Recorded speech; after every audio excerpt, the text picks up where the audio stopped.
Thiruvananthapuram കരകുളത്ത് സമ്മാനമടിച്ച lottery ടിക്കറ്റിന് വേണ്ടി മകൻ അച്ഛനെ കൊന്ന കേസിൽ പ്രതി വിനോദിന് ജീവപര്യന്തം ശിക്ഷ. തിരുവനന്തപുരം അഡീഷണൽ സെഷൻസ് കോടതിയാണ് ശിക്ഷിച്ചത്. 50,000 രൂപ പിഴയും വിധിച്ചു.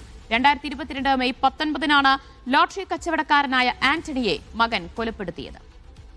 സിജോ വി ജോൺ വിവരങ്ങൾ നൽകും. സിജോ, എന്താണ് കോടതി വിധിയുടെ വിശദാംശങ്ങൾ? ഈ കേസിലെ പ്രതിക്ക് ഇപ്പോൾ ജീവപര്യന്തം ശിക്ഷയാണ് കോടതി വിധിച്ചിരിക്കുന്നത്. ഇയാൾ സ്വന്തം അച്ഛനെ കൊലപ്പെടുത്തുകയായിരുന്നു. ലോട്ടറി വിൽപ്പനക്കാരനായിരുന്നു കൊല്ലപ്പെട്ടിരിക്കുന്ന ആന്റണിക്ക് കൈവശമുണ്ടായിരുന്ന ഒരു ലോട്ടറി അടിക്കുന്നു. ആ ലോട്ടറി ടിക്കറ്റ് മകൻ വിനോദ് ആവശ്യപ്പെടുകയാണ് ഉണ്ടായത്. പക്ഷേ ആന്റണി ആ ടിക്കറ്റ് നൽകാൻ തയ്യാറായില്ല.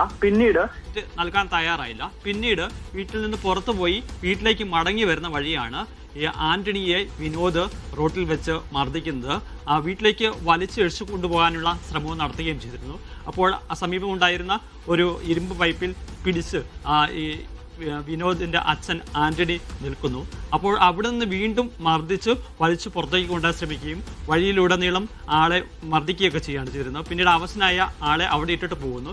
പിന്നീട് പോലീസിൽ നാട്ടുകാർ വിവരം അറിയിച്ച തുടർന്ന് പോലീസാണ് ഇവരെ എത്തി ഹോസ്പിറ്റലിലേക്ക് കൊണ്ടുപോകുന്നത്. പിന്നീട് തിരുവനന്തപുരം മെഡിക്കൽ കോളേജിൽ വെച്ച് മരണപ്പെടുകയും ചെയ്തു. ഈ കേസിലാണ് ഇപ്പോൾ തിരുവനന്തപുരം കോടതി വിധി പ്രസ്താവിച്ചിരിക്കുന്നത്. ഇയാൾക്ക് ജീവപര്യന്തം ശിക്ഷയാണ് ഇപ്പോൾ കോടതി വിധിച്ചിരിക്കുന്നത്. അതോടൊപ്പം തന്നെ 50,000 രൂപ പിഴ അടയ്ക്കാനും കോടതി ഉത്തരവ് ഉണ്ട്. അഭിഭാഷകനായ അഡ്വക്കേറ്റ് റെക്സ് ആണ് ഈ കേസിൽ പ്രോസിക്യൂഷന് വേണ്ടി ഹാജരാകുകയും ചെയ്തിരുന്നത്. സിജോ വി ജോൺ ആണ് വിശദാംശങ്ങൾ നൽകിയത്.